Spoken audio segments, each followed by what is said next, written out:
How do we define home? How do we think of home? How do we know where we're home? I always say that my quest for home, my longing for home is epigenetic.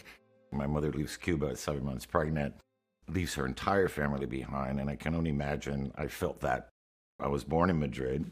45 days after I'm born, we emigrate again to New York City and eventually to Miami. So by the time I was 4 years old, I had lived in four cities and also belonged to three countries, to Spain, Cuba, and the United States, and yet to none. Early on in life imprinted me this sense of what is place, what is belonging, where am I from? Is in my body, so to speak. Eventually would surface up in my writing, and that's become the theme of my work. I always like to say that home is it is a very big word, right? It's like asking what is love.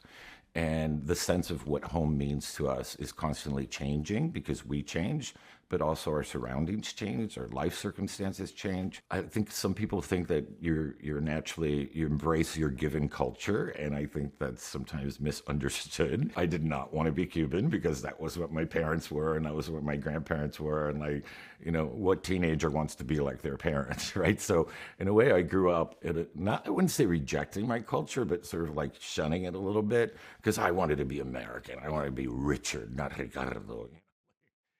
It was actually when I started writing that the big question, comes to mind. It's like, where am I from? What are all these stories? What is all this stuff my parents have been talking about Cuba? Where is this place that I am supposedly from? And then it was a process of reclaiming a sense of home, a cultural home, and really investigating not only the stories of my parents and grandparents and really interviewing them almost, but also researching Cuban history. Why are we here? What is the Spanish American War? How did we get here? And really falling in love, embracing that culture. And so that part of my journey was sort of a cultural coming of age story where I finally found, I felt like, oh, we are Cuban. This is real. Then I became Mr. Cuba. And I was like, I am so Cuban. And I can't wait for Cuba to open up. So I'm going to go live in Cuba.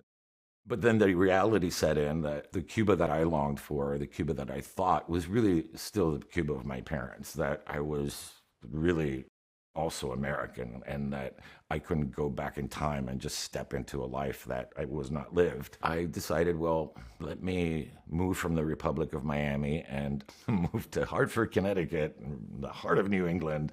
And I thought I'd be, writing, singing Jingle Bells and doing arts and crafts with Martha Stewart, all this quintessential American stuff that, again, because a lot of what America meant was what I contextualized from TV. And of course, that didn't quite work out. So then I thought, great, now what do I do? This real imagined place, Cuba, that I had thought was mine, it wasn't mine. And then this real imagined America was mine either. So I started traveling a lot and thinking maybe home is a place yet to be discovered. Maybe home was Venice. Maybe home was Barcelona. Maybe home is India. I don't know. I came across this great quote by Pascal. The sole cause of a man's unhappiness is that he does not know how to stay quietly in his room.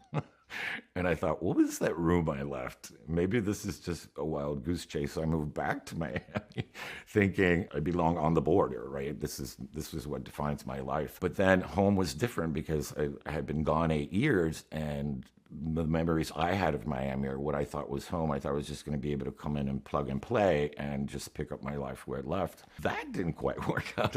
So the place had changed, but I think I also changed, right? What I needed from Miami 8 years later wasn't the same things that I needed from the city then. So I did what any normal human being would do, moved from Miami to Maine, the other end of the United States.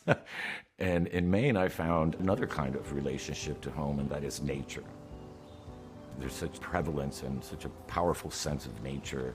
My house in Maine is basically in the middle of a forest. And so thinking of nature also as a kind of home and as a universal home, and relationship to it is different in some ways, because I find that, nature comes on its own terms. And I let go of the question of home for a while because frankly, I was tired. And then the White House calls and asked me to write a poem about America for Barack Obama's second inauguration. And I thought, oh, Lord, here we go again. And all those questions about home started surfacing up again. You know, the hardest part of writing that poem really wasn't the actual writing of it. It was the emotional search that you have to do to be able to write a poem. And the big question in my mind that I had to finally face was, do I love this country? I mean, is this my country? And more importantly, does this country love me back? Am I part of this narrative? Is this little working class gay Cuban kid part of the story? And even at the age of 44, I wasn't convinced of that yet. And the poem, in a way, is an answer to that question in the affirmative, saying, no, I'm part of this narrative. All of us from all walks of life are, by definition, what makes a democracy, right? Out of like our motto, out of the many, one. And so I became Joe America. It was like I was America's poet. Like, and finally I felt like I have arrived, right? And I understanding that all my complex background was exactly what America is about, or what it means to be an American. And so I've been thinking of home or myself, or the context of home, and thinking of myself more like a global citizen, where really we're so connected in so many ways, and there's so many issues that really involve all of humanity. And so carrying not only what just home means to me, but what home means to us. My fourth book, which is How to Love a Country, started exploring that question of home, but on a larger scale, in a collective scale. And I realized that a lot of people had that same question that I have. It is the question that Whitman has been asking: what is America? Do I belong to? Who is America, right? That's kind of where I landed. And now for my next book, I'm in a little different space.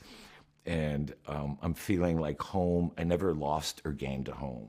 That home always exists in you. And the new book is called Homeland of My Body. And finding that all those memories of places that I've cherished, that I've felt at home, I don't have to access them physically, but they all live in me and they all make my sense of home. And so now I feel like home has multiple dimensions and multiple places and memories, and they all exist simultaneously. A sense of home and place is a constantly evolving part of our lives. And thank goodness, because I think it makes for a beautiful journey. I think it was the poet Basho that said, life is a journey, and the journey itself is home.